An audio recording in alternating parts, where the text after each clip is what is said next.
The fluorescent lights inside Crestview Bank hum faintly, casting a sterile glow over the polished counters. It's a weekday morning, and the line of customers snakes toward the front. Among them stands Angela Morris, a black single mother dressed neatly in a navy blazer, clutching a folder filled with carefully prepared documents. Her hands tremble slightly, not out of uncertainty, but because she knows how much this moment means. Today is the day she applies for a small business loan to expand her catering company, a dream she has nurtured for years. Angela rehearses the details in her mind: her excellent credit score, her steady income, the contracts she's secured for future work. Everything is in order. She straightens her shoulders, whispering to herself, "This is my chance." When her turn comes, she steps forward to the teller's desk. Behind the counter sits Greg Whitman, a middle-aged man in a crisp shirt and tie. His jaw is tight, his smile forced, the kind that masks disdain rather than offers welcome. He glances at Angela's folder with visible impatience. "Yes," he says, barely looking up. Angela smiles politely. "Good morning. I'd like to submit an application for a small business loan. I've prepared all the required documents." She places the folder gently on the counter. Greg flips it open, scanning the first few pages with exaggerated slowness. His eyes narrow. "What kind of business did you say this was?" "Catering," Angela replies confidently. "I've built a client base over the last 3 years. Weddings, corporate events, school functions. I've got contracts booked for the next 6 months." Instead of acknowledging her hard work, Greg chuckles dismissively. "Catering? Well, Mrs." He squints at the paperwork. "Morris, you do understand how competitive small business loans are, don't you?" Angela nods firmly. "Yes, that's why I came prepared. I have an excellent credit score and a detailed business plan." But Greg closes the folder halfway, resting his hand on it as if to keep it from sliding closer. His tone sharpens. "Look, I don't want to waste your time. Frankly, we don't see a lot of success with applicants like you." The words hang heavy in the air. "Applicants like you." Angela's throat tightens. She knows exactly what he means. She swallows her pride, trying to keep her voice steady. "Excuse me, but I meet all the requirements. At least review my application." Greg shakes his head, already pushing the folder back toward her. "It's not worth it. The bank has to be selective. We can't just hand out money to anyone who walks in off the street." The sting cuts deep. Customers nearby glance over, sensing the tension. Angela feels heat rise in her cheeks, a mixture of humiliation and anger. She has worked tirelessly, built her reputation, saved every penny. And yet here she is, being dismissed without a fair glance. Her lips press into a thin line. "I'm not asking for charity," she says quietly. "I'm asking for the opportunity I've earned." Greg leans back, smirking. "Maybe try again when you've got more credibility. Until then, I suggest you don't waste the bank's time." Angela's chest tightens. Her fingers twitch toward the folder, but she refuses to take it back. "This isn't over," she murmurs, her voice steady despite the storm inside her. The lobby falls into a strained silence. Then, the glass doors of the bank swing open. A tall young man in a tailored gray suit strides in, his polished shoes clicking against the marble floor.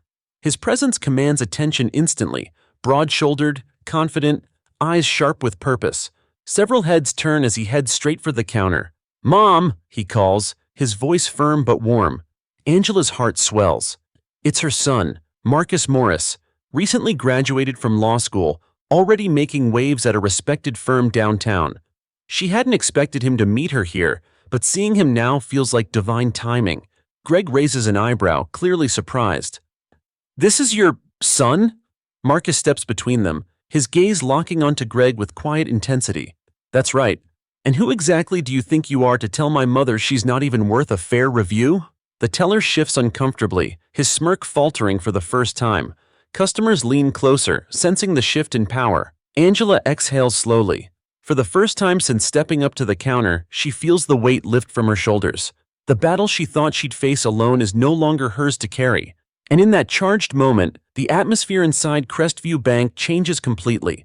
The air in Crestview Bank feels suddenly electric, like a storm cloud has rolled in.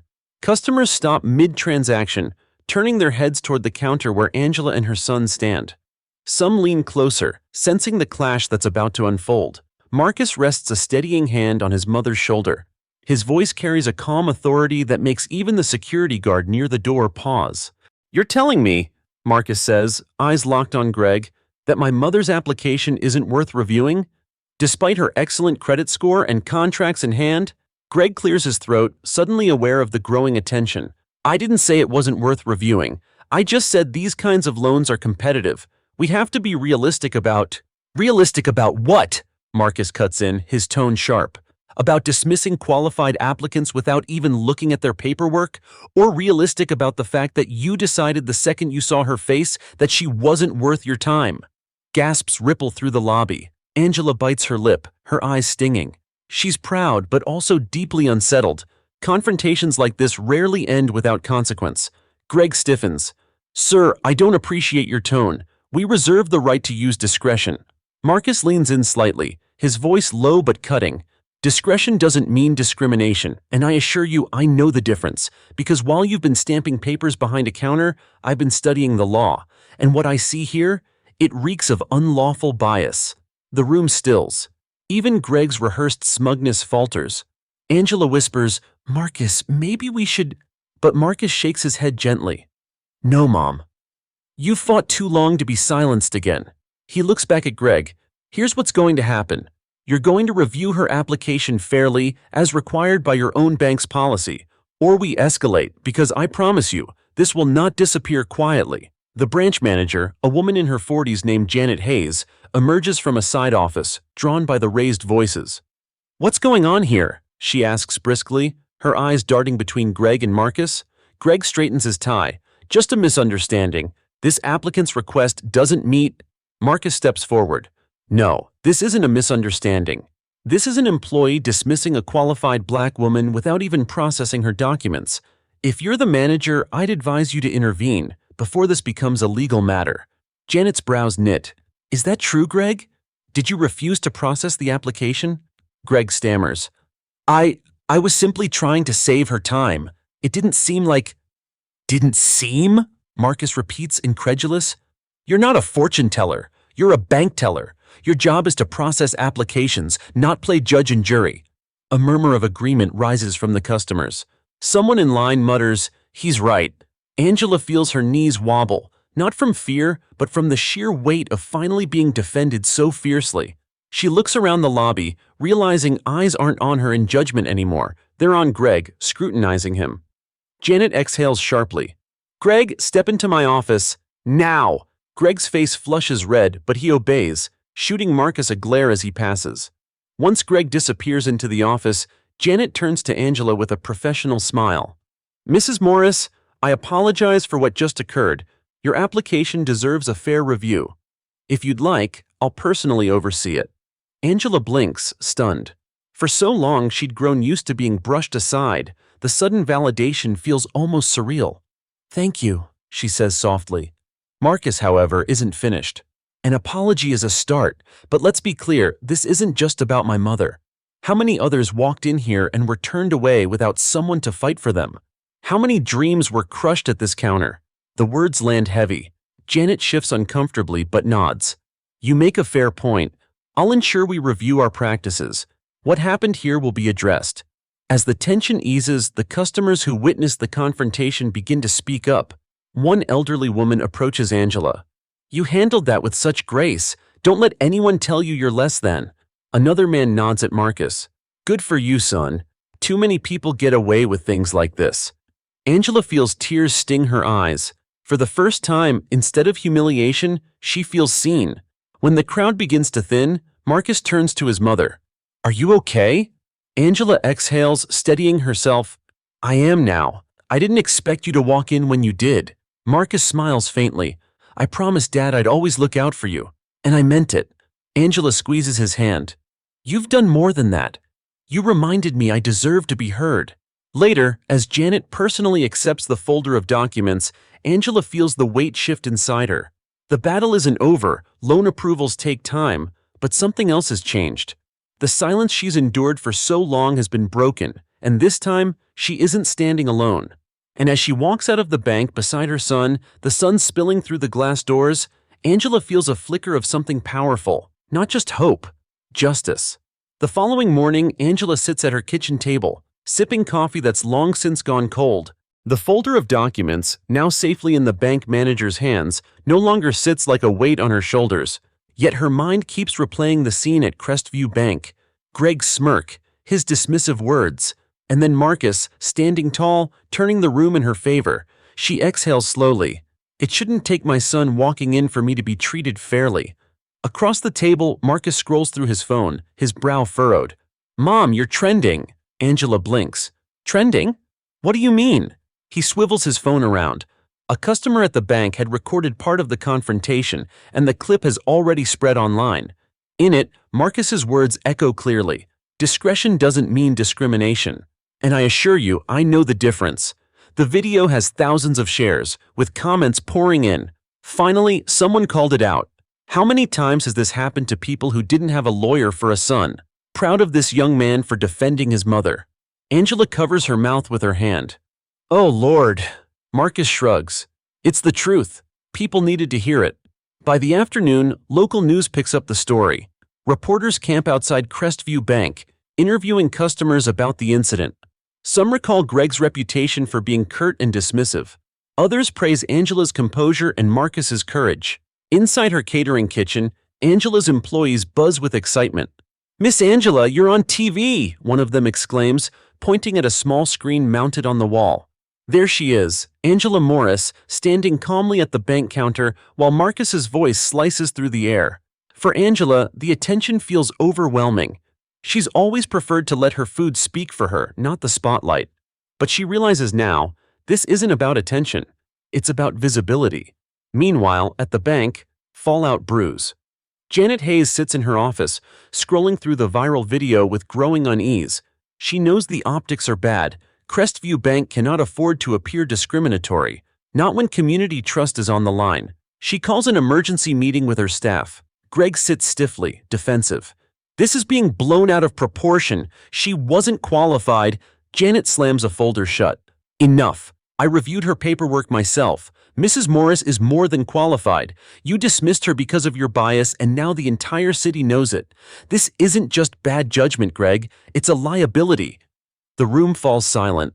For the first time, Greg looks rattled. At home, Marcus paces the living room, his phone buzzing nonstop with calls from colleagues and reporters. I need to be careful, he mutters. The firm doesn't like attention like this, but I can't just ignore it. Angela watches him, a mixture of pride and worry etched on her face. Baby, I don't want this to hurt your career. Marcus shakes his head. Mom, my career means nothing if I stay quiet while people like Greg keep getting away with this. If I have to fight, I'll fight. Angela places a hand on his arm. Then we fight smart. The next day, Marcus agrees to an interview with a local journalist. Cameras capture him standing outside the bank, flanked by his mother.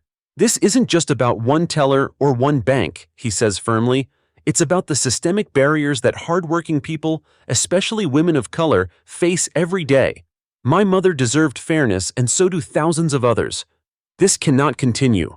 Angela stands beside him, heart pounding, but she speaks too. I didn't want to be anyone's headline. I just wanted the chance I earned.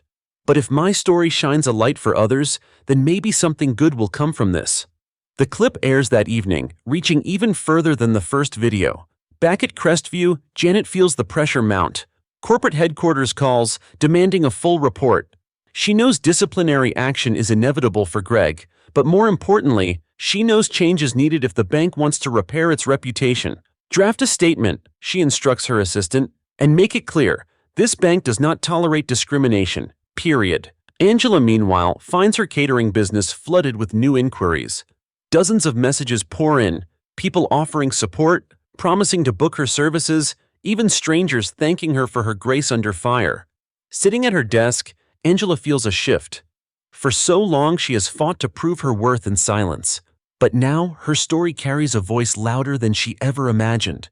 And though the road ahead is uncertain, she knows one thing for sure. She is no longer invisible.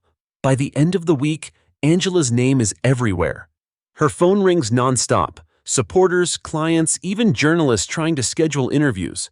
Her catering business, once struggling to gain steady ground, suddenly has more orders than she can handle. It feels surreal, like stepping from the shadows into a spotlight she never asked for. But attention cuts both ways. One morning, Angela finds an envelope slid under her door. Inside is a handwritten note. "Go back to where you belong." Her chest tightens as she crumples it in her fist. For every kind message online, there are trolls and strangers sending hate, hiding behind fake accounts and bitter words. She sits heavily at the kitchen table, staring at the note. "I didn't want any of this," she whispers.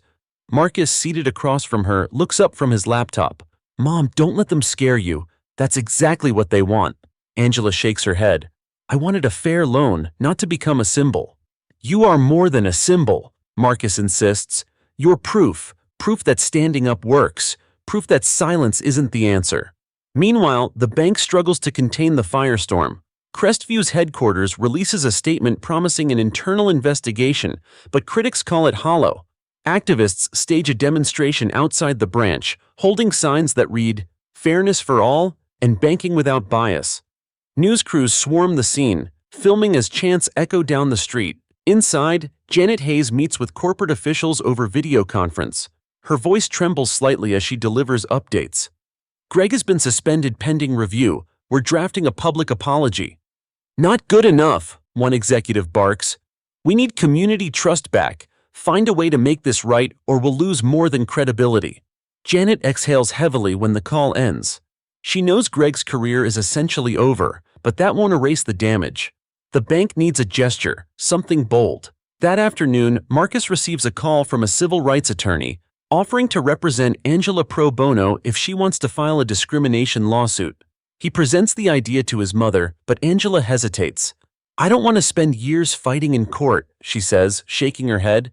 "My life can't revolve around Greg Whitman." Marcus frowns. "It's not just about him, Mom. It's about everyone he turned away. About sending a message to every bank that thinks it can get away with this." Angela leans back in her chair, conflicted. "Do you know how exhausting it is to fight all the time?" "I'm tired, Marcus. I just want peace." Marcus softens, reaching for her hand. "Then we'll find another way. But I promise you, I won't let them sweep this under the rug." At the catering kitchen, Angela's employees rally around her. "We've got your back, boss," says Carla, her sous chef. "You focus on the fight. We'll keep the business running strong." Angela feels her chest warm with gratitude. The community isn't just watching. They're supporting her in tangible ways. For every hateful message, there are voices urging her to keep going. The following Sunday, Angela attends church with Marcus. The pastor pauses mid-sermon to acknowledge her. "Sister Morris, your strength has inspired us all. You show dignity in the face of insult, and now the whole city sees it. We are with you." The congregation rises to their feet, applauding. Angela's eyes brim with tears. For once, the attention doesn't feel like a burden. It feels like love. Later that evening, Marcus sits with his laptop open, reviewing emails. He scrolls past hate mail, focusing on the meaningful ones. A high school student wrote, "Your mom's story gave me courage to speak up when my teacher ignored me in class. Thank you." Another reads, "I tried for a business loan last year and got denied for no reason. Seeing Angela fight makes me want to try again." Marcus leans back, exhaling. This is bigger than them now. His mother's stand is igniting sparks in others. Meanwhile, Greg hides at home, blinds drawn. The suspension hit harder than he expected. Calls from colleagues have stopped and his inbox is flooded with insults. For the first time, he feels the sting of being judged before being heard. But instead of reflection, bitterness festers. He mutters to himself, "They ruined me." Angela, unaware of Greg's spiral, focuses on moving forward. She agrees to attend a town hall meeting about banking reform, encouraged by Marcus. The thought terrifies her, speaking in front of strangers, but she knows it's important. "Mom," Marcus says gently as they prepare, "this isn't about fighting forever. It's about building something better. And you're part of that foundation." Angela nods, determination flickering in her eyes. She doesn't feel ready, but maybe readiness isn't the point. Maybe courage means showing up anyway. The auditorium buzzes with low voices as people fill the rows of folding chairs. Flyers reading "Community Banking Reform Meeting" are scattered on every seat, and the air smells faintly of coffee and paper ink. Angela sits near the front, her hands clasped tightly in her lap. She smooths the hem of her blazer, wishing her heart would slow down. Beside her, Marcus leans in. "You don't have to be perfect, Mom. Just tell your truth. That's all anyone needs to hear." Angela exhales, nodding. "I can do that." The meeting begins with local officials talking about statistics and policies, their voices dry and rehearsed. But then the moderator clears his throat. Now, we'd like to hear from a community member who recently experienced discrimination firsthand. Mrs. Angela Morris. Angela rises slowly, feeling every eye in the room lock onto her. For a moment, her knees threaten to buckle, but then she remembers the congregation standing for her at church, the students writing her letters, her employees promising to keep her business afloat. She squares her shoulders and steps to the podium. Her voice trembles at first. "Good evening. I never thought I'd be standing here. I came to Crestview Bank a few weeks ago with a folder of documents. My credit score was strong, my contract secure, my dream clear. But instead of being treated fairly, I was told without review that people like me don't succeed." Gasps ripple across the audience. Angela steadies herself. "I've worked my whole life to prove myself, but in that moment, none of it mattered. I was dismissed before I was even considered. And if my son hadn't walked in, I would have left humiliated and invisible." Her voice grows stronger. How many others didn't have someone to speak for them? How many were turned away without reason? This isn't just about one teller or one mother. It's about fairness. Everyone deserves a chance. The room breaks into applause. Angela feels her chest loosen, her words landing with weight. She steps back from the podium, heart pounding but proud. Marcus joins her at their seats, his smile wide. "You nailed it." Angela exhales. "I thought I was going to faint." "You didn't. You stood tall. That's what matters." After the meeting, people approach her, shaking her hand, thanking her. A young woman says, "Your story is mine too. I applied for a loan last year and was brushed aside. Thank you for speaking." Another man adds, "I run a barber shop. Got denied 3 times. What you said tonight gave me hope." Angela listens, humbled. It dawns on her that her voice has opened a door for countless others. Meanwhile, reporters covering the town hall rush to file their stories.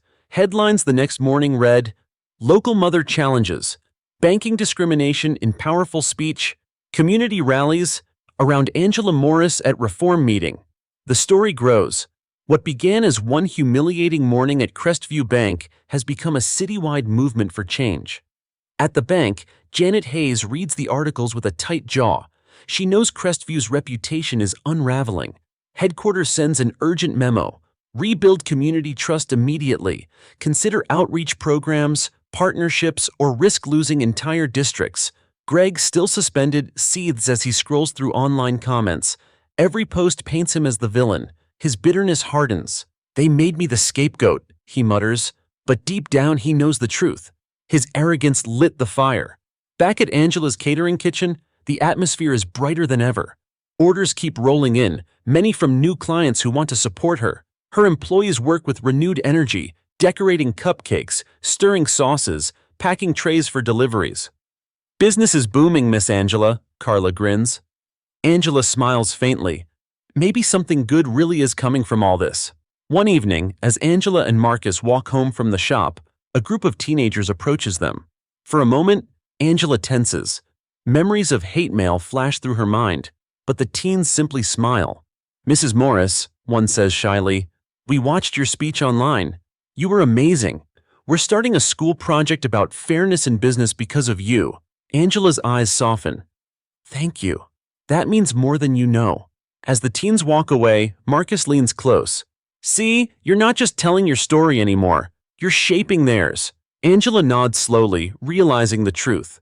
That night, she sits by the window with a cup of tea. For years, she had told herself her dreams were small, to build her business, provide for her family, and live quietly.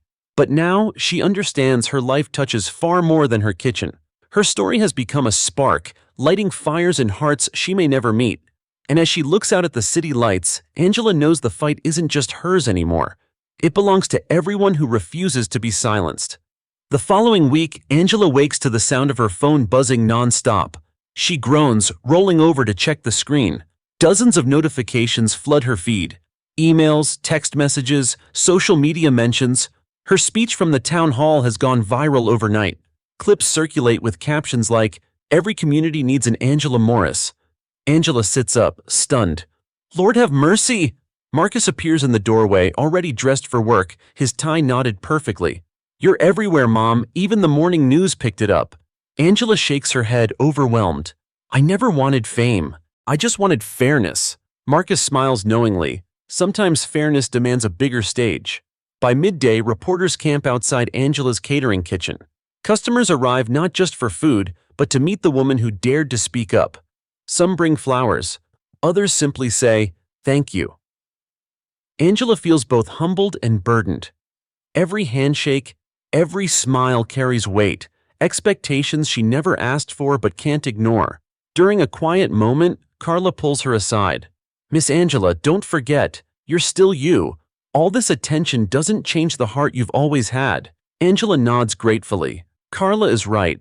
Fame isn't the goal is justice, and justice takes more than headlines. Meanwhile, Crestview Bank scrambles to recover. Corporate executives fly in from out of state, holding closed-door meetings late into the night. They release another public statement. "Crestview Bank is committed to equality. We are implementing mandatory bias training and community outreach programs immediately." But activists remain unimpressed. Outside the bank, protesters chant, "Fairness, not facades." Greg, confined to his home, grows bitterer by the day. His name has become synonymous with discrimination. Friends stop calling, neighbors avoid him, and even his family keeps their distance. Alone in the dark, he mutters, "One mistake, and I'm ruined." But deep down, he knows it wasn't one mistake. It was years of dismissing people like Angela. At the same time, Marcus juggles mounting responsibilities. His law firm reluctantly acknowledges his rising profile. Though they prefer quiet lawyers, they can't ignore the attention his mother's story has brought. Colleagues whisper in hallways, some supportive, others jealous. One afternoon, Marcus's boss calls him in. "You've got a choice, Marcus. Ride this wave responsibly or let it drown you. People are listening. That means you have a responsibility now." Marcus nods, the weight settling on his shoulders. He never sought the spotlight either, but now that it's here, he refuses to waste it. Angela feels the same pressure in her own way. Invitations pour in, speaking engagements at schools, panels on equity, even a spot on a local morning show. She hesitates each time, wondering if she's capable. But Marcus encourages her. "Mom, you don't need to be a polished speaker. You just need to be you. That's why people connect with you." So she agrees. At a high school assembly, she tells her story, watching young faces lean forward, captivated. Afterward, a student approaches her with tears in her eyes. "I didn't think anyone cared about girls like me, but now I know I'm not alone." Angela hugs her tightly, realizing the ripple effect of her words. Back at the catering kitchen, orders continue to soar. Local businesses hire her for events, churches book her for gatherings, and families recommend her with pride. She works late into the night with her team, exhaustion etched on her face, but joy in her heart. Still, the hate mail trickles in, anonymous notes, nasty emails, whispers of troublemaker. Angela learns to ignore them, focusing instead on the voices of gratitude and hope.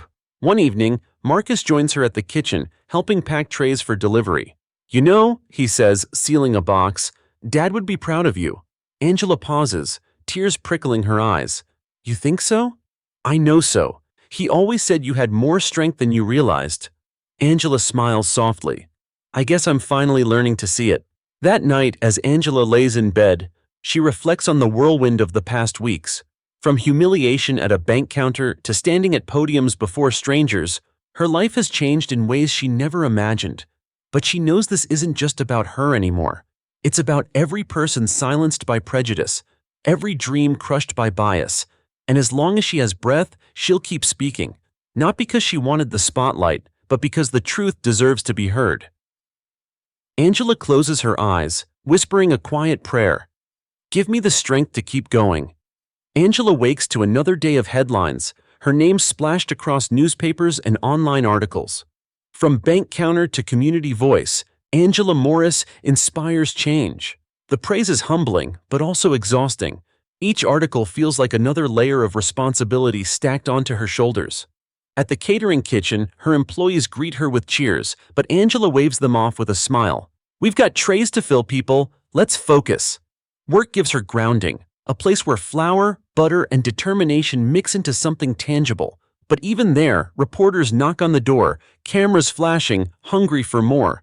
Carla shoos them away. "This isn't a press room, it's a kitchen," she barks, earning a chuckle from the team. Still, Angela feels the eyes on her wherever she goes. Meanwhile, Marcus faces his own storm. At the law firm, he fields calls from journalists seeking quotes, while partners caution him against becoming too political. During a tense meeting, one senior partner leans across the polished table. "Marcus, your mother's story has traction, but be careful. The firm values neutrality." Marcus keeps his voice steady. "With respect, neutrality in the face of discrimination isn't neutrality, it's complicity." The room goes silent. A younger associate nods subtly in agreement, but the partner scowls. Marcus knows he's walking a fine line, balancing his career with his convictions. Back at Crestview Bank, Janet Hayes holds a staff meeting. The employees sit stiffly, wary of the cameras parked outside the building. "We are launching a community outreach initiative," Janet announces. "Loan applications will be reviewed by a diverse panel to ensure fairness, and every staff member will undergo mandatory training." The staff exchange uneasy glances. Some nod, others mutter under their breath. Change feels forced, but necessary. Greg, still suspended, receives the news bitterly from a colleague's text. He throws his phone across the room, shouting, "They're rewriting the rules because of her." But deep down, shame gnaws at him, because he knows Angela was right. Angela's next speaking engagement is at a community college. The auditorium is packed with students, professors, and locals. Angela stands at the podium, clutching her notes. She breathes deeply and begins, "I didn't set out to be anyone's voice. I just wanted a loan. But what I learned is that silence lets injustice grow. We cannot afford silence anymore." Her words ripple through the audience. Students record on their phones, posting clips within minutes. One tweet reads, "Angela Morris is the mother we all need." Afterward, a professor shakes her hand. "You're not just sharing a story, you're shaping a movement." Angela smiles faintly. The word movement feels heavy, yet strangely fitting. That evening, Angela returns home drained. She sets her purse down and sinks into the couch. Marcus joins her with takeout containers. "You were incredible today." Angela sighs. "I'm tired, Marcus. I never asked for all this." "I know," he says softly, "but maybe that's why you're the right person for it. Because you're real. People can see themselves in you." Angela gazes at him, her eyes heavy. "But what if I let them down?" "You won't," Marcus replies firmly, "because you're not pretending to be perfect. You're just telling the truth." Angela leans against him, grateful for his steadiness. Outside their quiet home, the ripple effect grows. Churches organize forums on fair banking. Activists petition for new legislation. Small business owners step forward, sharing their own stories of rejection and bias. Angela's courage has cracked something open, and the voices are multiplying. Not everyone is pleased. Online trolls intensify their attacks, accusing Angela of seeking attention, questioning her motives. Angela deletes the worst comments but can't help the sting. Yet each time doubt creeps in, another message of gratitude arrives, balancing the scales. One note in particular sticks with her. "Because of you, I applied again. This time, I wasn't afraid." Angela tucks it into her journal, a reminder of why she continues. Late that night, as Angela prepares for bed, she looks out her window at the city lights. Her life has shifted from quiet dreams to public battles. It's overwhelming, terrifying, and yet, she feels purpose. For the first time, she understands that her voice is part of something larger than herself, and though the road ahead will be rough, she knows she won't walk it alone. Angela whispers into the silence, "Let's keep going." The morning sun filters through Angela's kitchen window as she kneads dough for a catering order. The rhythm of her hands in the flour is comforting, grounding her in the ordinary. But even here, the extraordinary presses in. Her phone buzzes on the counter, vibrating with new messages. Marcus steps in, jacket slung over his arm, coffee in hand. "Mom, the state legislature is holding a hearing on banking fairness next month. They want you to testify." Angela freezes, her flour-dusted hands hovering. "Testify? In front of politicians?" Marcus nods. "Yes. This is bigger than town halls and speeches now. Your story could influence law." Angela exhales, shaking her head. "I'm just a caterer, Marcus. I make pies, not policies." "You're more than that," Marcus insists. "You've become a voice people listen to, and change doesn't happen unless someone brave enough steps up." Angela stares at the dough, her chest tight. The thought of testifying terrifies her, but she also knows what's at stake. Meanwhile, Crestview Bank reels under mounting pressure. News outlets highlight Angela's upcoming testimony, framing it as a pivotal moment. Protesters grow louder, calling for firings, reforms, and accountability. Janet Hayes, the branch manager, feels trapped between headquarters and public outrage. She gathers her staff. We need transparency. Effective immediately, we'll publish quarterly reports on loan approvals by race and gender. The staff exchange stunned looks. One whispers, "That'll expose everything." "That's the point," Janet replies firmly. "If we want trust, we earn it." But Greg, lurking on social media, fumes at the announcement. His pride twists into bitterness. "They're sacrificing me to save themselves," he mutters. His anger festers, no longer just against Angela, but against the entire system he once thought protected him. At Angela's catering kitchen, her employees buzz with excitement and nerves.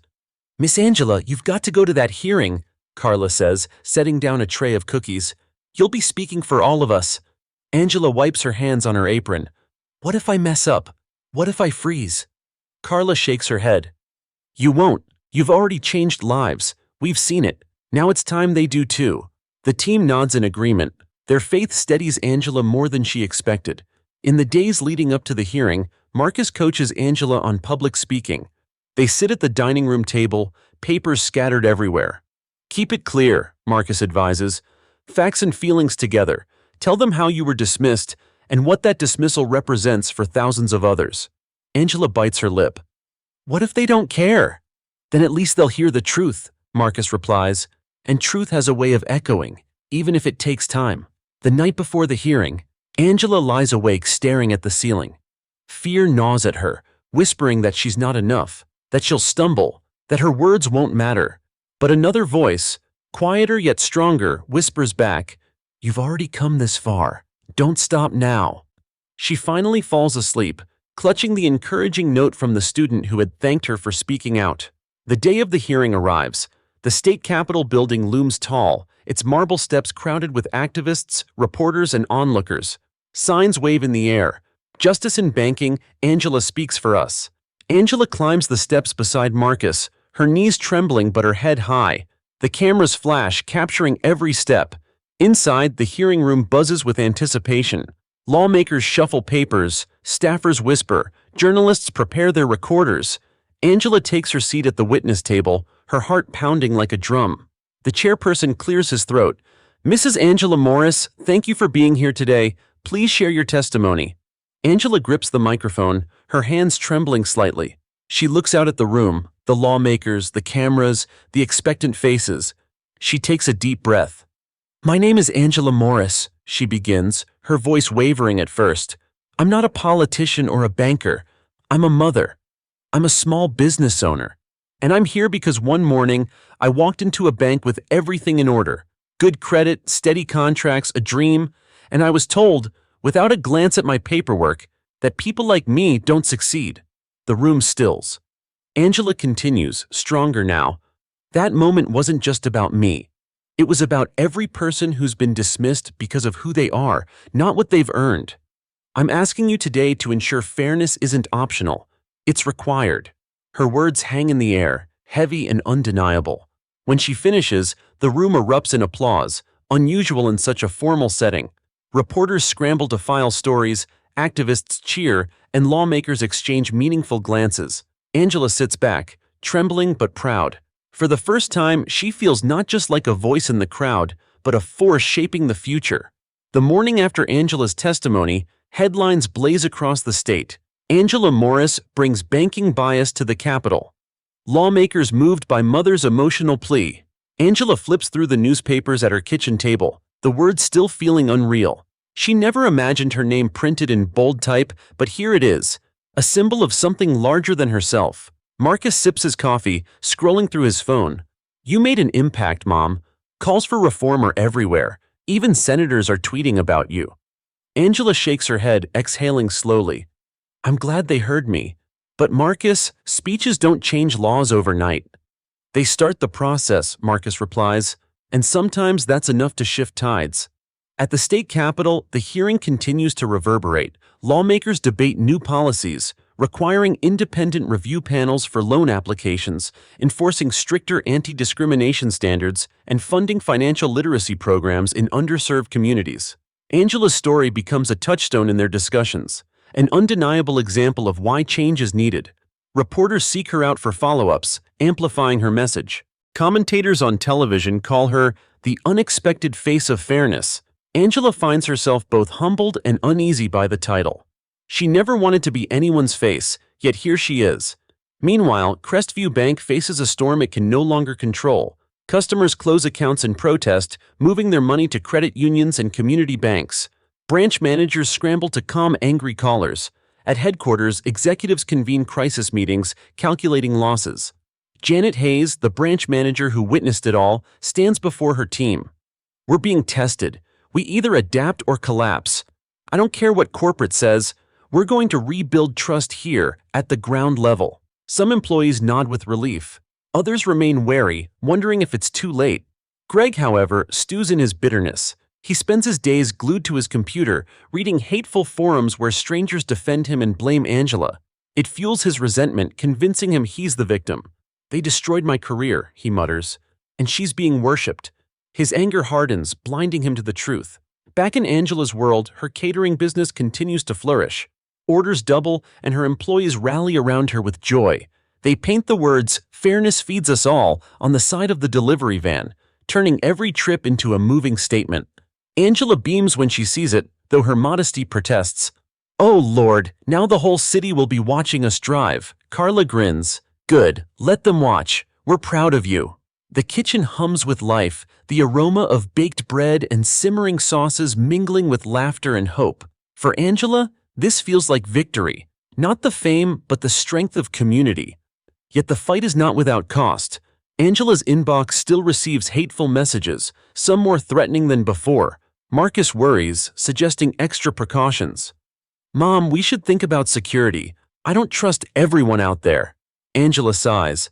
"If I start living in fear, they've already won. I'll be careful, but I won't be silent." Marcus studies her, pride and concern battling in his eyes.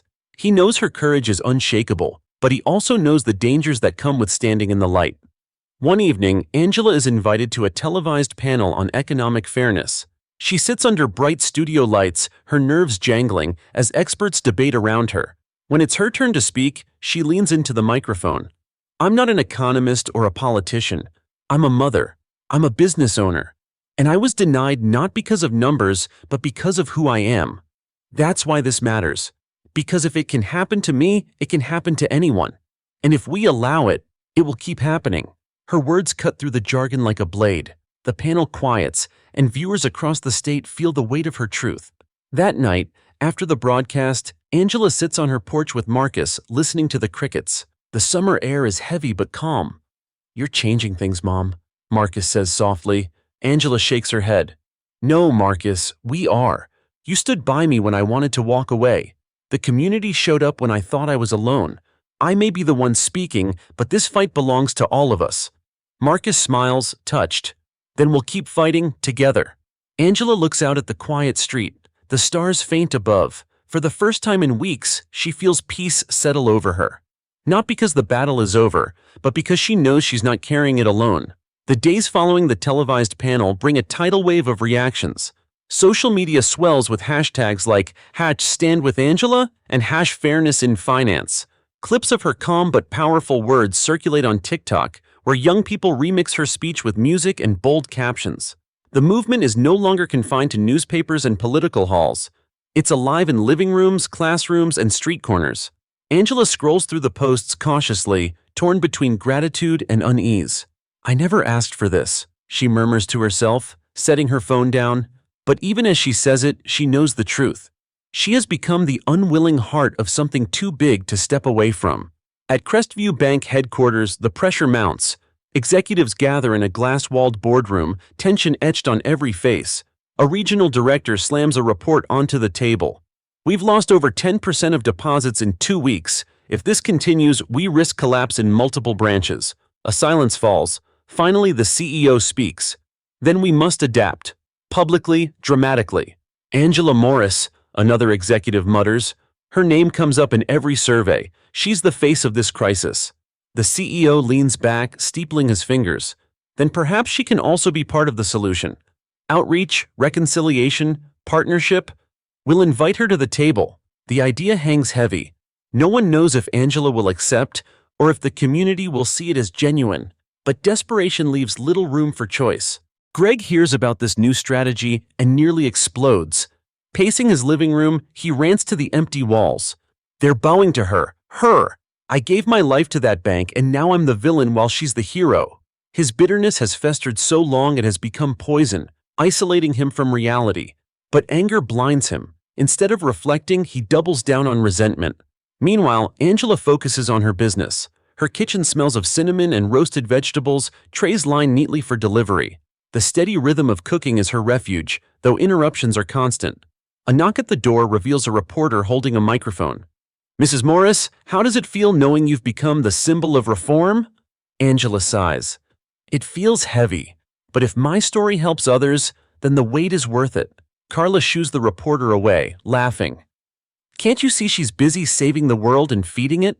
Angela chuckles softly, but inside she wrestles with doubt. What if the bank's offer is just another ploy? What if speaking louder makes her more of a target? Still, she pushes forward. That evening, Marcus arrives with news. "Mom, Crestview wants to meet with you. They're offering to collaborate on new community programs." Angela stares at him. "Collaborate? After everything?" "I know how it sounds," Marcus admits, "but if they're serious, this could change the system from the inside. Training, oversight, funding for minority-owned businesses, it could be real." Angela crosses her arms. "Or it could be window dressing, a way to save their reputation while nothing truly changes." Marcus nods. "That's possible, but you'll never know unless you sit at the table." Angela exhales, torn. "I'm not interested in saving their image. I'm interested in justice." "Then go in with that," Marcus says firmly. "Your terms, your standards. If they're serious, they'll meet them." The meeting is scheduled for the following week at a neutral location, a community center downtown.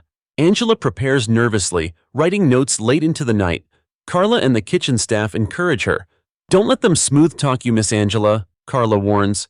"You're not just speaking for yourself anymore. You're speaking for all of us." Angela nods, feeling the weight settle heavier on her shoulders. The day of the meeting, the community center buzzes with tension. Activists gather outside, some skeptical, others cautiously hopeful. Reporters jostle for position, cameras flashing as Angela arrives in a simple navy blazer. Inside, the Crestview executives sit stiffly at a long table. Angela takes her seat across from them, Marcus by her side. The CEO begins smoothly. "Mrs. Morris, thank you for meeting with us. We want to express our regret for your experience and discuss steps to ensure it never happens again." Angela meets his gaze steadily. "Regret isn't enough. I need to know what you're willing to change. Not promises, policies." The room falls silent, the weight of her demand filling the air. For the next 2 hours, they debate fiercely. Angela refuses to be placated by corporate jargon. She insists on concrete commitments, independent review boards, public transparency reports, funding for minority-owned businesses, and the termination of employees who engage in discrimination. By the end, the executives exchange uneasy glances. They hadn't expected her to be so firm. The CEO finally nods. "We'll take your conditions under serious consideration." Angela leans forward. "Don't consider, commit. That's the only way this will mean anything." The meeting ends with no final agreement, but the message is clear. Angela will not bend. That night, as she walks out of the community center, activists cheer her name. Reporters swarm, asking if progress was made. Angela raises her chin. "I told them the truth. Justice requires action, not words. Now we'll see if they're willing to prove themselves." The crowd erupts, voices chanting her name. Angela feels the energy surge around her, proof that she's not standing alone. The morning after the tense meeting, Angela sits at her dining table, tea cooling beside her untouched. Her phone buzzes relentlessly, messages from reporters, community leaders, and even strangers urging her not to give in to the bank's polished apologies. Marcus enters with a stack of folders under his arm. "Mom, we need to go through this. It's their official proposal draft. They emailed it last night." Angela raises an eyebrow. "Already?" Marcus nods. "They're desperate. They want to show the world they're moving fast." Angela takes the papers, flipping through page after page of carefully crafted language. Phrases like commitment to diversity and exploring opportunities for inclusion jump out at her, hollow and rehearsed. She sets the draft down with a sigh. "This is just lipstick on a pig. There's nothing binding here."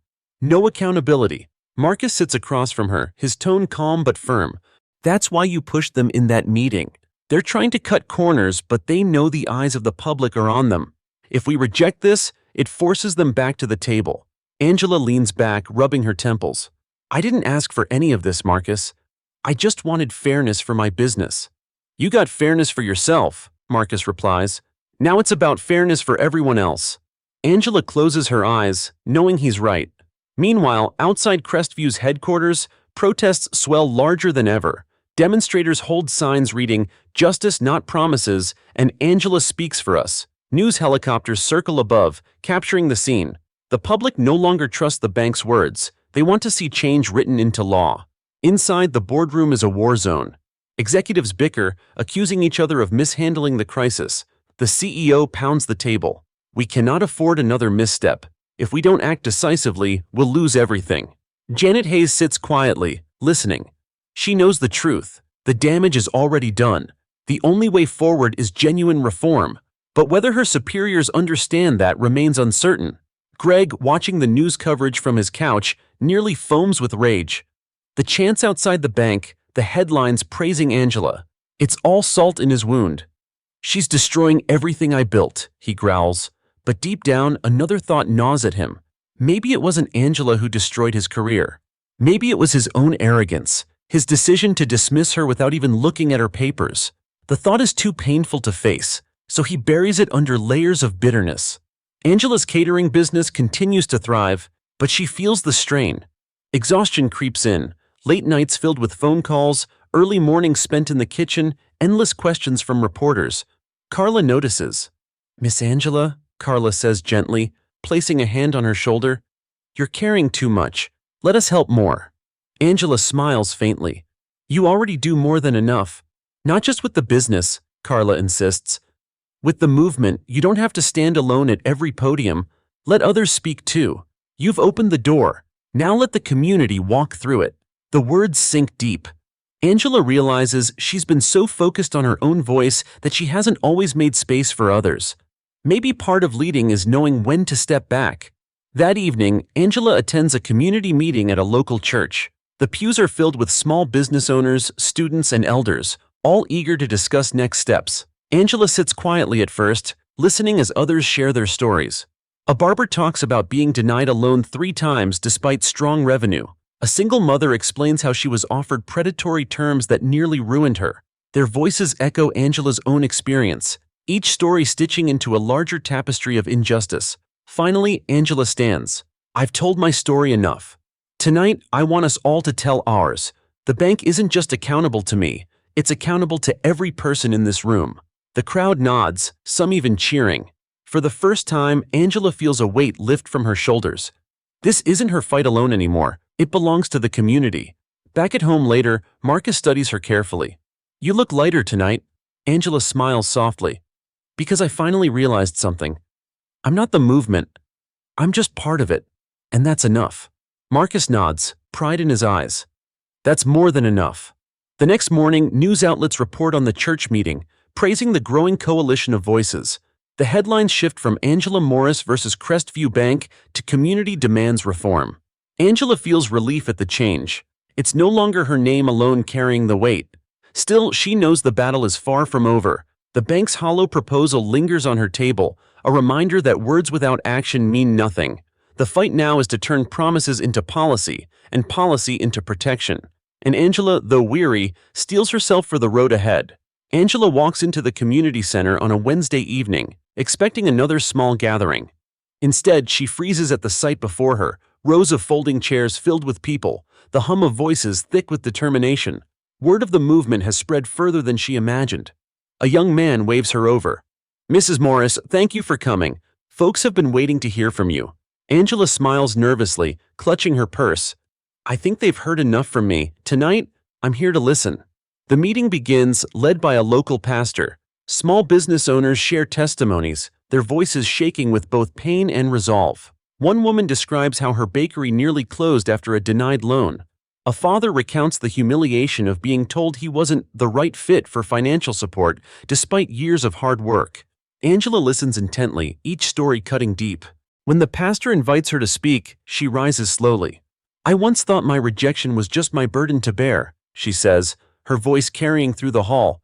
"But tonight proves it wasn't just mine, it's ours. And if injustice touches all of us, then justice must rise through all of us too." The room erupts in applause, the energy crackling like electricity. Angela feels a swell of pride, not for herself, but for the unity she sees forming. Meanwhile, Crestview Bank faces a crisis spiraling out of its control. Media outlets uncover a pattern of discriminatory practices, releasing damning reports. Charts show disproportionate loan denials for minorities. Headlines scream, "Systemic bias at Crestview." Stock prices dip, investors grow restless. In the boardroom, the CEO glares at his team. "We need to stop the bleeding. Invite Angela again. Offer her a seat on our advisory board. We'll pay her. Make her part of the solution." Some executives nod eagerly, but Janet Hayes speaks cautiously. "If you bring her in just as a figurehead, people will see through it. She won't settle for tokenism. She'll demand change." The CEO waves her off. "We'll control the narrative. She'll have to compromise eventually." But deep down, even Janet wonders, what if Angela doesn't bend? Greg watches the chaos unfold on television, a twisted sense of satisfaction mingling with resentment. "Serves them right," he mutters, yet he can't escape the reality that his own actions lit the fuse. Every headline, every protest traces back to the day he dismissed Angela without a glance. The thought eats at him, though he refuses to admit it out loud. At Angela's kitchen, the movement finds its nerve center. Volunteers pour in, helping answer calls, organize petitions, and plan rallies. The air smells of baked bread and determination, the chatter constant. Marcus sets up a laptop station in the corner, coordinating with legal allies. "We've got over 20,000 signatures on the petition already," he reports. "If we hit 50, the legislature has to schedule a debate." Angela looks around the bustling room, awe in her eyes. All this started with one loan application. Carla pats her shoulder. Sometimes the smallest spark lights the biggest fire. The following weekend, the movement organizes its largest rally yet in front of Crestview Bank's headquarters. Thousands gather, holding signs, chanting, demanding reform. Angela stands on the steps with Marcus at her side, the crowd stretching farther than she can see. She steps to the microphone, her heart pounding. "We are not here for empty apologies. We are here for accountability. We are here for fairness, not in words, but in deeds." The crowd roars in response, their voices echoing down the city streets. Reporters capture every moment, broadcasting Angela's words to living rooms across the state. Inside the glass tower, executives watch nervously. The chants seep through the walls, louder than any memo, stronger than any denial. That night, Angela collapses onto her couch, exhausted but exhilarated. Marcus joins her, handing her a cup of tea. "You realize this isn't just a fight with Crestview anymore, right? It's bigger. Other banks are watching. Other communities are rising." Angela nods slowly, the weight settling on her shoulders once again. "Then we keep going until fairness isn't the exception. It's the rule." Marcus smiles, pride glowing in his eyes. "You're leading more than a movement now, Mom. You're leading a legacy." Angela sips her tea, her thoughts racing. She never sought power or influence, but now that it's here, she knows she cannot waste it, not for herself, but for everyone who has been told no when they deserved yes. And as she looks out her window at the city lights flickering in the distance, she whispers a vow, "We're not done yet." The protest outside Crestview's headquarters lingers in the city's memory long after the chants fade. News anchors call it the turning point, and video clips rack up millions of views online. For Angela, the roar of the crowd still echoes in her ears when she wakes the next morning. But while the streets swell with hope, the bank's boardroom simmers with panic. Executives huddle around a long oak table, stacks of reports spread before them. The CEO slams a folder shut. "Our reputation is in free fall. If we don't act, regulators will. We need Angela Morris on our side, visibly, publicly." Janet Hayes clears her throat carefully. "With respect, sir, she's not a pawn you can buy. If you want her on board, you'll have to deliver real change." The CEO scowls. "Then we'll look like we're delivering it. We'll offer her a seat on an advisory panel, some photo ops. That should quiet the noise." Janet glances around the table, seeing the unease in her colleagues' faces. They all know Angela won't be fooled. Still, the plan is set. A week later, Angela receives a formal invitation. Crestview wants to host a joint press conference announcing her role as an advisor. The letter is filled with flattering words: visionary, community leader, valued partner. Angela reads it twice, her expression tight. She sets it down on the counter and looks at Marcus. They think this will silence me. Marcus studies the letter. It's a trap. They want to use your face to rebuild their image. Angela exhales sharply. Then we'll expose them. If they want me at their podium, I'll bring the truth with me. The day of the press conference, cameras crowd outside the gleaming bank headquarters. Executives in tailored suits smile tightly as they prepare to speak. Angela arrives in a simple blazer, her calm presence drawing more attention than the bank's orchestrated show. The CEO takes the podium first. Today marks a new chapter. We are proud to welcome Mrs. Angela Morris as an advisor, helping guide us toward fairness and inclusion. Polite applause follows. Angela steps forward, the microphone swiveling toward her. She clears her throat, her voice steady but firm. I appreciate the invitation, she begins, but let me be clear. I am not here to polish anyone's image. I am here because too many doors have been slammed in the faces of hardworking people who deserve better. If Crestview Bank wants my voice, it will come with conditions: public accountability, independent oversight, and measurable change. Without those, this is nothing more than theater. Gasps ripple through the room. Cameras flash wildly. The CEO's smile falters. Angela continues, unwavering. I will not lend my name to empty promises. I will lend it to action. The choice is yours. The room erupts into a frenzy. Reporters shouting questions, executives whispering furiously. Angela steps down calmly, leaving the podium in chaos behind her. That night, the press coverage explodes. Headlines blaze. Angela Morris rejects token role. Clips of her speech trend across platforms. Commentators praise her courage, calling it a masterclass in integrity. Angela sits on her porch, exhausted but resolute. Marcus joins her, setting a mug of tea in her hands. You didn't just shut them down, Mom. You raised the stakes. Now the whole country is watching. Angela gazes at the stars above. Good. Let them watch. The truth doesn't need polish. It needs light. At Crestview, the fallout is immediate. The CEO rages, accusing his staff of miscalculations. Janet Hayes, however, hides a flicker of pride.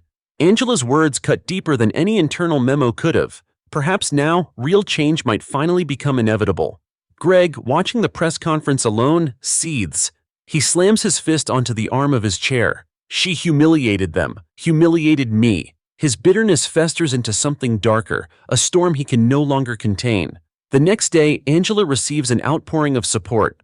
Local leaders call her, students send drawings of her as a superhero, and neighbors deliver baked goods to her doorstep. Yet amid the warmth, threats arrive too. Anonymous letters warning her to stay quiet. Angela reads one silently, then folds it carefully and sets it aside. They want me afraid, she says softly. But fear won't feed us.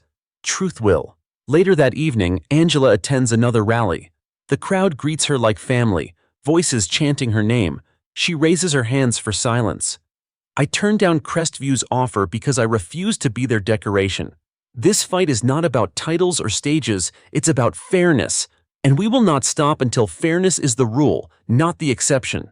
The crowd roars, the sound rolling like thunder through the city streets. Angela feels the strength of thousands lift her, reminding her that while the bank may have resources, she has something stronger, a community united. Angela wakes to the sound of her phone buzzing nonstop on the nightstand. She blinks against the glow of incoming notifications. Overnight, the video of her dismantling Crestview's staged press conference has gone viral. Millions have watched her words, clipped and shared with captions like, "Truth can't be bought," and "Angela Morris stands tall." She scrolls through, heart swelling at the messages of support. Teachers thanking her for inspiring students, small business owners sharing their own stories, strangers promising to join the cause. Yet mixed among them are messages darker and uglier, threats, insults, and veiled warnings. Angela sets the phone down, breathing deeply.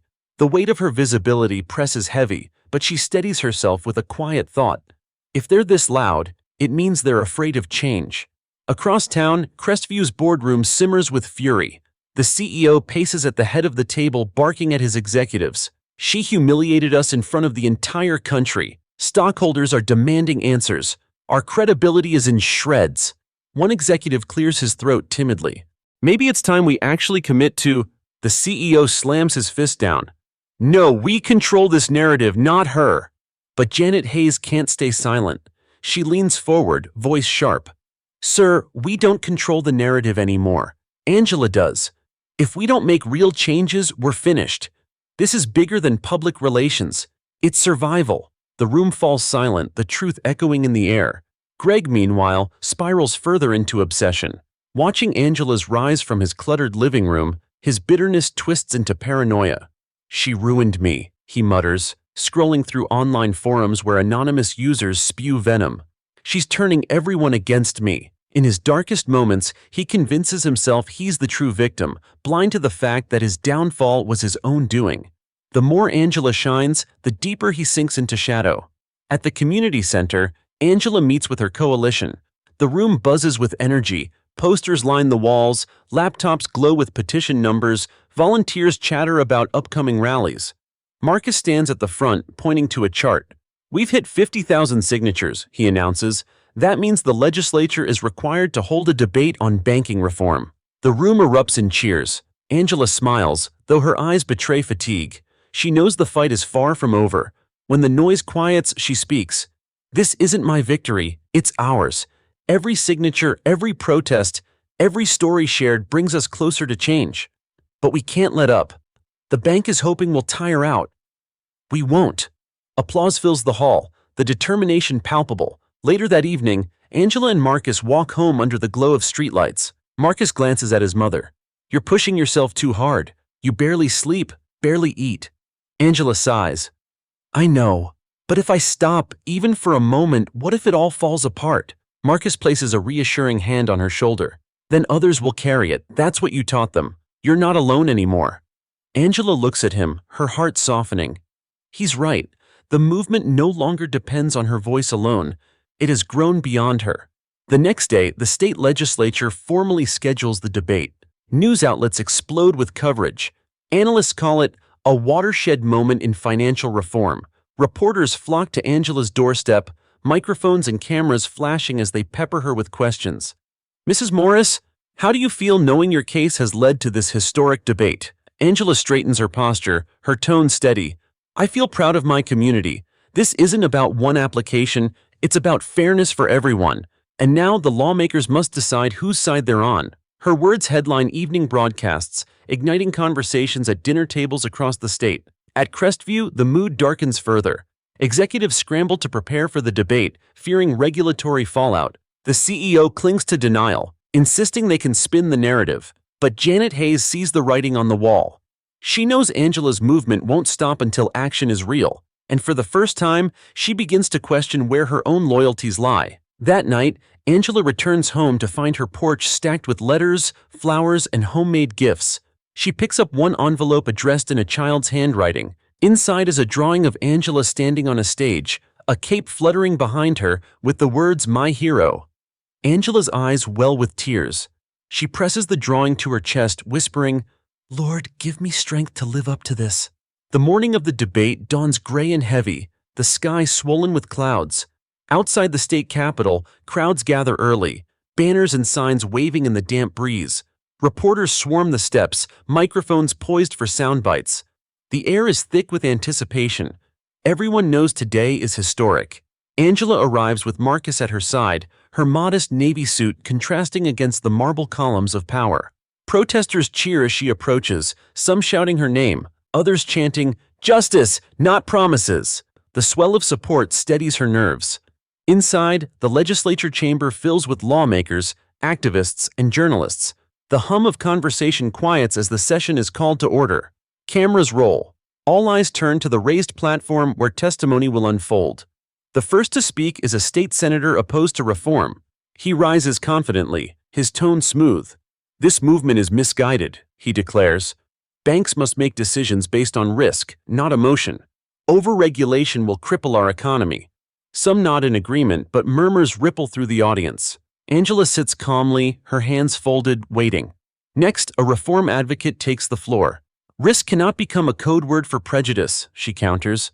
Angela Morris's experience proves systemic bias exists. Today we choose whether to ignore it or confront it. The chamber buzzes with tension. Angela's turn arrives. She stands, her heels clicking against the polished floor as she approaches the podium. The room falls silent.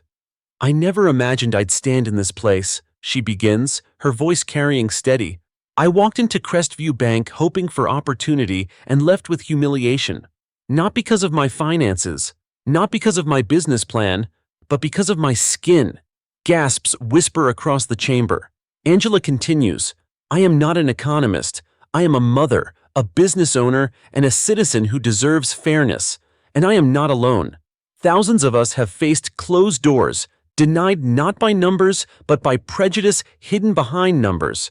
Today you have a choice, to let those doors stay locked or to open them for everyone." Her words hang heavy. Lawmakers shift uneasily in their seats.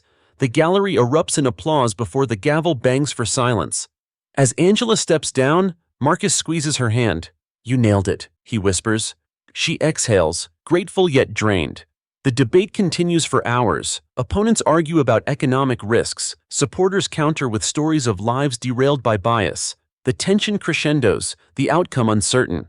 Outside, the crowds chant louder, their voices echoing into the chamber. Reporters deliver live updates, their commentary growing more dramatic by the hour. By evening, lawmakers adjourn without a final vote.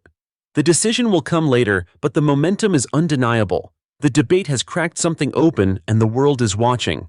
That night, Angela sits on her porch, exhausted. The street outside glows with lamplight, the hum of distant traffic steady. Marcus joins her, 2 cups of tea in hand. "You moved them today," he says. Angela shakes her head. "Did I? They still haven't voted." "You reminded them they can't hide behind numbers anymore. That's a start." Angela sips her tea, her gaze distant. "Starts don't change lives, results do." Marcus leans back, a small smile tugging at his lips. "Results come because someone refuses to quit. That's you, Mom." Angela breathes deeply, her weariness softened by his faith. Meanwhile, Crestview's executives watch the debate from their boardroom. The CEO fumes. "She's turned this into a circus. If the reforms pass, our entire model is at risk." Janet Hayes finally speaks, her tone resolute. "Then maybe our model needs to change." The CEO glares, but her words hang in the air like a challenge. For the first time, several board members nod quietly. The cracks are widening. Greg, alone in his apartment, pounds his fist against the table as Angela's testimony replays on the news. "She's everywhere," he snarls. But in the flicker of the screen, even he can't deny the truth. Her words carried more power than anything he ever said. Late that night, Angela opens her mailbox and finds a thick envelope. Inside is a stack of handwritten letters, dozens of people sharing their own stories of rejection, thanking her for giving them courage. One note from a teenager stands out. "Because of you, I believe my future matters." Angela presses the letter to her chest, tears slipping down her cheeks. The fatigue, the threats, the endless noise, all of it feels worth enduring if it means that child sees possibility. She looks at Marcus and whispers, "Whatever happens, we've already made a difference." And for the first time in weeks, she allows herself to believe it. The morning after the debate, the city feels different. Newspaper stands flash bold headlines. Angela Morris confronts legislature, and banking reform gains momentum. Clips of her testimony continue to circulate online, sparking fierce discussions on talk shows, classrooms, and family dinner tables. For the first time, the question isn't whether reform is necessary, but how soon it will come. Angela walks into her kitchen, greeted by the smell of cinnamon rolls and the chatter of volunteers already hard at work. The catering business has become a second headquarters, phones ringing with news stories from people across the state. Some call to share their pain, others to offer help. The movement has taken root in places Angela has never even visited. Carla places a warm tray in front of her. "Eat, Miss Angela, you can't fight on an empty stomach." Angela smiles faintly, picking at the pastry. "Sometimes I wonder how long I can keep this up." Carla shakes her head firmly. "As long as it takes, but remember, you don't have to carry this weight alone anymore." Meanwhile, Crestview's executives huddle in yet another tense meeting. The CEO is pale, his voice hoarse from frustration. "We've got analysts downgrading our stock, clients pulling accounts, and lawmakers breathing down our necks. If reform passes, we'll lose billions. Janet Hayes clears her throat. Or we can adapt, get ahead of it, be the first bank to actually implement real transparency, real equity. If we lead, we survive.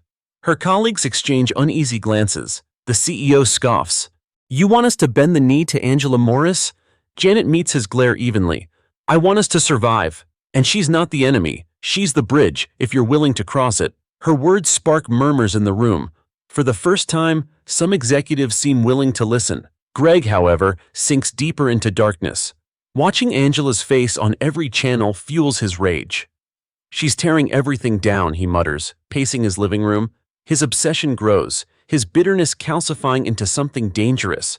He blames Angela for his downfall, refusing to face the truth that his own prejudice set the fire consuming him. At the community center, Angela and Marcus strategize with their coalition.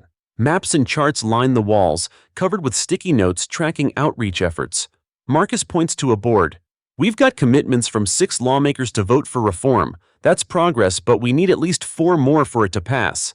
Angela leans over the table, studying the numbers. Then we don't stop. We meet them, we call them, we show them the faces behind the statistics. A young volunteer raises her hand shyly. Mrs. Morris, would you like me to organize a student letter campaign? We can flood their offices with real stories. Angela beams. That's brilliant, do it. The room erupts with energy, each person eager to play their part. Angela feels her fatigue ease slightly, proof that the movement no longer depends on her alone. That evening, Angela attends a town hall hosted by a reform-friendly senator. The room is packed, people spilling into the aisles. When Angela is introduced, the crowd rises in a standing ovation.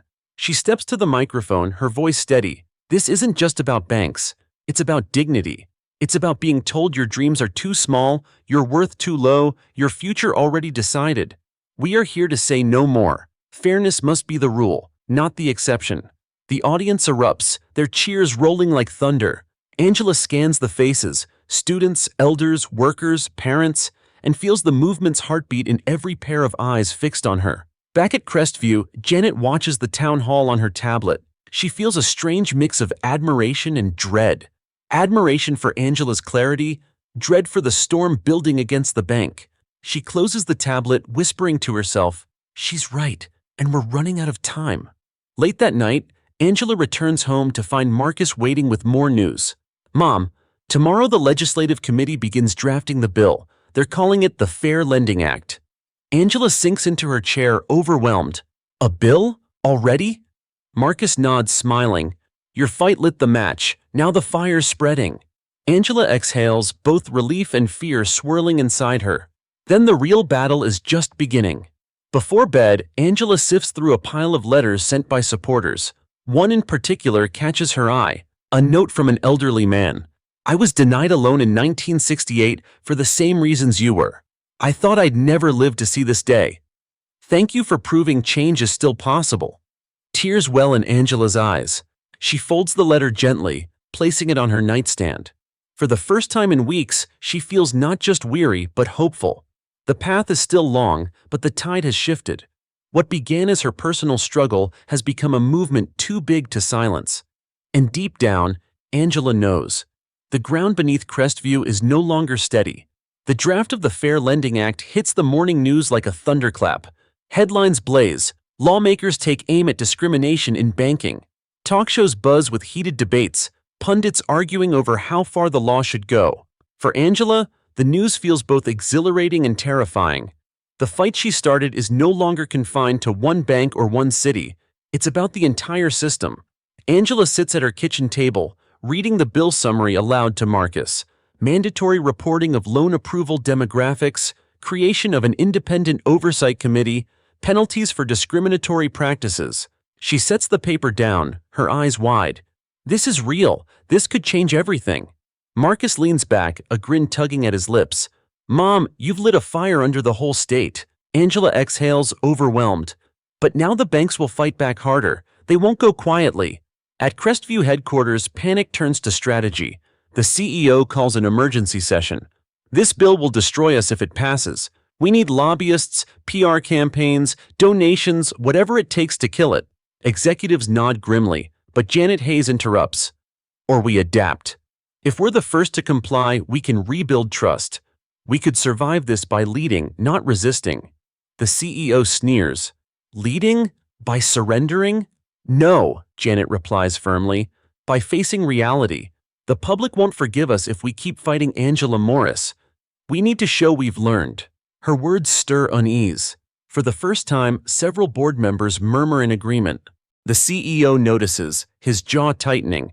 The fortress is cracking from within. Greg, meanwhile, spirals further into bitterness. He sits in a dingy bar, ranting to anyone who will listen.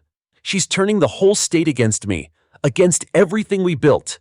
But the other patrons barely glance at him, tired of his endless tirades. Greg slams his glass down, muttering darkly. His obsession has consumed him, leaving nothing but anger where pride once stood. Back at the community center, Angela meets with her coalition. Volunteers cram into the room, laptops open, phones buzzing. The energy is electric. A young woman named Sierra stands to give an update. We've launched a social media campaign called #FairLending Now. It's trending in 3 states. People are sharing their own stories with the hashtag. Angela smiles, pride glowing in her eyes. That's how we win. Not just with laws, but with voices too loud to ignore. Marcus adds, we've scheduled meetings with 3 more undecided lawmakers. If they flip, the bill passes committee. Cheers erupt. Angela raises her hand for quiet. This isn't just about numbers or votes. It's about reminding them that behind every statistic is a life. That's what we'll show them. The following week, Angela testifies again, this time before the committee reviewing the Fair Lending Act. The chamber is packed. Lawmakers, bankers, reporters, ordinary citizens. Angela steps forward, holding a stack of letters. These, she says, lifting the bundle, are from people across the state. A barber denied a loan despite perfect credit. A widow forced into predatory terms. A student whose dreams were crushed before they began. Their voices deserve to be heard here, in the halls of power. She reads excerpts aloud, each story piercing the chamber's polished facade. By the time she finishes, even the lawmakers opposed to reform sit in uneasy silence. Outside the chamber, reporters swarm her. Mrs. Morris, do you think the bill will pass? Angela smiles faintly. I think the truth is louder than lobbyists. We'll see if our lawmakers agree. Meanwhile, Crestview's CEO unleashes a media blitz, warning that the bill will cripple economic growth. Glossy ads flood the airwaves, portraying banks as victims. But the campaign backfires, fact-checkers dismantle the claims, and ordinary citizens flood call-in shows with their own stories of discrimination. The public isn't buying it. Janet watches the backlash unfold and realizes the truth. Angela has already won the moral argument. Now it's just a matter of time before the law catches up. Late that night, Angela sits at her desk, exhaustion etched into her features. Marcus finds her staring at the letters she carried to the hearing. You look tired, he says gently. I am, Angela admits, but every word here reminds me why we keep going. If this bill passes, maybe no one else has to feel the sting I did that day in Crestview. Marcus places a reassuring hand on hers. Then let's make sure it passes. Angela nods, her resolve hardening. The cracks in the armor are showing, and she knows now more than ever that victory is within reach. The committee room is buzzing with tension as lawmakers prepare for the first vote on the Fair Lending Act. The press gallery is packed, cameras flashing each time a lawmaker shuffles papers or whispers to a colleague. Angela sits in the front row beside Marcus, her heart pounding in rhythm with the murmurs that ripple through the chamber. Are you ready for this? Marcus asks quietly. Angela takes a slow breath. Ready or not, this is happening. When the chair calls the session to order, silence sweeps the room. One by one, lawmakers deliver statements, some fiery with opposition, others passionate in support. As expected, Crestview's lobbyists hover near the back, watching intently, their presence a reminder of the powerful forces aligned against reform. The vote begins.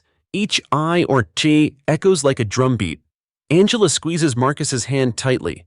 When the final tally is read, the bill passes committee by 2 votes, the room erupts.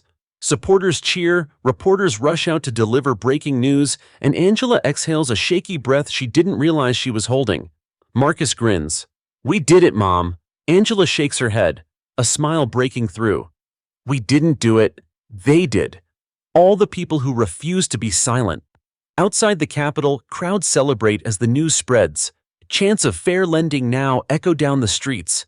But amid the joy, Angela knows the hardest battles lie ahead. The bill must still survive the full legislature, where lobbyists will pour every resource into crushing it. At Crestview headquarters, the atmosphere is grim. The CEO storms into the boardroom, slamming the door behind him. "We can't let this bill advance any further. Double the lobbying budget. I want ads in every newspaper, commercials on every channel. Make them believe this law will destroy jobs." But Janet Hayes speaks up firmly. "It won't work. The public isn't buying it anymore. We've tried fear. It's failed. If we keep resisting, we'll sink with the old system." Her words draw murmurs from other executives, some nodding reluctantly. The CEO glares. "So you're siding with her?" Janet doesn't flinch. "I'm siding with reality. Change is coming, whether we like it or not." For the first time, the CEO senses his grip slipping, not just on the public, but on his own team. Meanwhile, Greg's spiral reaches new depths. He watches the news alone in his cluttered apartment, rage boiling inside him. The camera shows Angela smiling as supporters chant her name and Greg shouts at the screen, "You don't deserve this! You ruined me!" His voice cracks, desperation seeping through. He grabs a glass and hurls it against the wall, shards scattering across the floor. But when the rage fades, only silence remains. And in that silence, Greg feels the gnawing emptiness of a man consumed by hate. At the community center, the energy is electric. Volunteers celebrate the committee's vote, planning the next steps with renewed vigor. Sierra, the young volunteer who launched the #FairLendingNow campaign, shares an update. "We've hit 500,000 posts. People in other states are asking how to start their own chapters." Angela beams. "That's the beauty of truth. It spreads. This isn't just our fight anymore. It's becoming a movement bigger than all of us." Marcus adds, "We need to keep the pressure on lawmakers. Call campaigns, town halls, op-eds. If we go quiet now, the banks will crush this." Angela nods, determination in her eyes. "Then we don't go quiet. We get louder." The following weekend, a massive rally takes place in the state capitol. Thousands flood the streets, carrying signs and chanting. Angela takes the stage, her voice amplified over the roar of the crowd. "They said one woman's voice couldn't matter. But look around you. One voice became thousands. And together, we will not be silenced until fairness is law." The crowd explodes in cheers, the sound rolling like thunder through the city. For Angela, the sight is overwhelming. Proof that what began as her private humiliation has transformed into a public reckoning. Inside the Capitol, lawmakers watch the rally from their office windows, the chants drifting into their halls. Some exchange uneasy glances. The tide is turning, and they know it. That night, Angela sits on her porch, weary but hopeful. Marcus joins her, setting a warm blanket over her shoulders. "You've changed the conversation," he says. Angela gazes into the night, stars glittering faintly above. "The conversation isn't enough. We need results. Until that bill becomes law, I won't rest." Marcus smiles. "Then neither will I." For the first time in days, Angela allows herself a small laugh. The battle ahead will be fierce, but she no longer feels alone. The line has been drawn, and this time, her side is ready to fight. The legislature chamber is packed to the brim on the day of the full vote. Reporters line the walls, cameras humming, every seat filled with lobbyists, activists, and citizens who've traveled miles to witness history. Outside, thousands gather, their chants echoing through the marble halls like a steady drumbeat of determination. "Fair lending now." Angela sits near the front, Marcus by her side, her hands clasped tightly together. She can feel the weight of the moment pressing down, the culmination of months of relentless struggle. Every late night, every rally, every threatening letter, it has all led here. The speaker calls the session to order. Debate begins. One legislator, red-faced and booming, warns of economic catastrophe if the bill passes. Another rises, holding up Angela's testimony. Economic catastrophe already exists for families denied opportunity. This bill is justice. The chamber buzzes with energy, the tension building with each speech. Angela closes her eyes briefly, whispering to herself, "Let truth be louder." At Crestview's headquarters, the CEO paces in his office, watching the live broadcast on a muted screen. His face is pale, his jaw tight. Every argument against the bill sounds weaker under the weight of public scrutiny. Meanwhile, Janet Hayes stands quietly at the back of the room, watching him unravel. Even if this bill passes, she says calmly, we could choose to adapt, to rebuild trust, but if we keep resisting, we'll be remembered as villains. The CEO snarls. You don't get it. If this law passes, everything changes. We lose. Janet meets his glare. No, you lose. The bank survives by evolving. But you can't see that because your pride is blinding you. For the first time, others in the room nod openly. The CEO's control is slipping fast. Back at the Capitol, the debate finally gives way to the roll call vote. Each name called echoes through the chamber. Aye. Nay. Aye. Angela grips Marcus's hand, her knuckles white. The numbers climb on the board. Too close to call. The gallery leans forward, holding its collective breath. Outside, the chants grow louder, as though the people themselves are willing the outcome. At last, the speaker announces the tally. The Fair Lending Act passes by a narrow margin. The chamber erupts. Supporters cheer, opponents scowl, reporters dash to file their stories. Tears spill down Angela's cheeks as Marcus pulls her into a fierce hug. You did it, he whispers. Angela shakes her head, overwhelmed. We did it. All of us. Outside, the crowd explodes into celebration. Flags wave, chants rise, strangers embrace one another in joy. Angela steps onto the Capitol steps, greeted by a roar that shakes her to her core. Reporters thrust microphones toward her, but she raises her hand for quiet. This isn't my victory, she says, her voice steady despite the lump in her throat. This is yours. Every mother who was told no. Every father turned away. Every student whose dreams were dismissed. Today, the law caught up with justice, and we will hold it accountable. The cheers that follow are deafening. Angela feels the weight lift, not gone, but lighter, shared now by thousands who've taken ownership of the fight. At Crestview, the CEO watches the celebration on television, his face ashen. He slumps into his chair, muttering, "It's over." For the first time, he looks small, powerless against the tide of change. Janet Hayes, standing nearby, feels no satisfaction, only relief. She turns and walks out, determined to begin the work of rebuilding. Greg, alone in his dark apartment, stares at the screen as Angela's face fills it once again. The chants outside the Capitol seem to mock him, each one a reminder of how completely he's been left behind. He grips the arm of his chair so tightly his knuckles whiten, whispering bitterly, "She won." For the first time, the words taste like ashes in his mouth. That evening, Angela returns home to find her porch overflowing with flowers, balloons, and handwritten notes. Neighbors gather on the sidewalk, applauding as she steps out of the car. A little girl runs up, clutching a crayon drawing. "This is you, Miss Angela," she says shyly. The picture shows Angela with a cape, standing tall beside the words, "Thank you." Angela kneels, tears brimming. "Thank you, sweetheart. This belongs to all of us." Inside, Marcus watches his mother hang the drawing on the wall. "You realize this is history, right?" he says softly. Angela nods, her heart swelling. "Then let's make sure history remembers not just the victory, but the people who made it possible." For the first time in months, Angela allows herself to breathe deeply. The air lighter, the horizon clearer. The war isn't over. There will be fights to enforce the new law. But tonight, justice has taken a giant step forward. The morning after the vote, the city awakens to a new reality. Newspapers splash triumphant headlines across their front pages.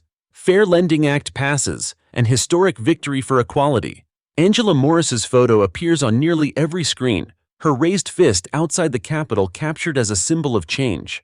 Angela wakes to sunlight pouring through her window, her phone buzzing nonstop on the nightstand. Messages flood in. Congratulations, thanks, stories of hope from strangers across the country. She scrolls slowly, overwhelmed. One message from a woman in another state makes her pause. "Because of you, I'm going back to the bank today. I believe they'll listen this time." Angela sets the phone down, tears filling her eyes. For the first time since her rejection at Crestview, she feels the sting of humiliation replaced with something stronger: dignity. Later that day, she stands on the steps of her community center, surrounded by volunteers. Reporters crowd the sidewalk, their cameras pointed squarely at her. She clears her throat, speaking into the sea of microphones. "This victory is not mine alone. It belongs to every person who refused to stay silent, every family who shared their story, every hand that held a sign or signed a petition. We prove that ordinary people, when united, are extraordinary. And let me be clear, this law is not the end. It is the beginning. Cheers ripple through the crowd. For once, the cameras don't feel invasive. They feel like witnesses, recording not just a story but a legacy. Inside Crestview headquarters, silence hangs heavy. The CEO sits at the head of the table, defeated. His executives shift uncomfortably, avoiding his gaze. Janet Hayes finally breaks the stillness. It's over. We can either resist and collapse, or we can rebuild. People want accountability, transparency, fairness. If we embrace that, we survive. If we don't, we vanish. No one argues. The fortress of arrogance has crumbled, replaced by reluctant acknowledgement of a new world. The CEO slumps, realizing too late that the power he clung to has slipped through his fingers. Greg sits alone in his darkened apartment, the TV replaying Angela's speech. Empty bottles litter the floor. He stares blankly, the sound of cheers from the Capitol a cruel reminder of how far he's fallen. He whispers to himself, "She won. She really won." For the first time, there is no rage left, only emptiness. His downfall is complete, not because Angela destroyed him, but because he destroyed himself. At the community center, celebration fills the air. Volunteers laugh, cry, and embrace. Marcus moves through the crowd, his shoulders finally relaxed. When he spots his mother standing quietly in a corner, he approaches with a smile. "You did it, Mom." Angela shakes her head gently. "We did it. And now the real work begins, making sure the law is enforced, making sure no one forgets why we fought." Marcus nods, pride shining in his eyes. "Then we'll keep fighting. Together." That evening, Angela walks home alone for the first time in months. The streets feel different, lighter, brighter, as though the city itself is exhaling. She pauses at a mural freshly painted on the side of a building. It depicts her face surrounded by outstretched hands of every color, with bold words above, "Justice belongs to everyone." She stares at it in awe, humbled by the weight of what it represents. Not her, but the movement. Not one story, but thousands. Back at home, Angela places a framed copy of the Fair Lending Act on her mantle. Next to it, she tucks the crayon drawing a little girl once gave her, the one where Angela wore a cape. She smiles softly, realizing that while she never asked to be anyone's hero, sometimes the world chooses you anyway. As night falls, she sits on her porch with Marcus, sipping tea. The air is cool, the city buzzing faintly in the distance. "You know," Marcus says thoughtfully, "when they write about this in history books, they'll put your name right there with it." Angela chuckles. "I don't care about history books. I care about the mother who walks into a bank tomorrow and doesn't feel what I felt that day. That's enough." Marcus studies her for a moment, then nods. "That's why you'll always matter. Because you never fought for yourself alone." Angela gazes up at the stars, her heart swelling with gratitude. The journey has scarred her, tested her, nearly broken her, but it has also proven her strength, her resilience, her purpose. Justice once denied has found its voice, and as Angela closes her eyes, she knows with unshakable certainty the fight was worth it.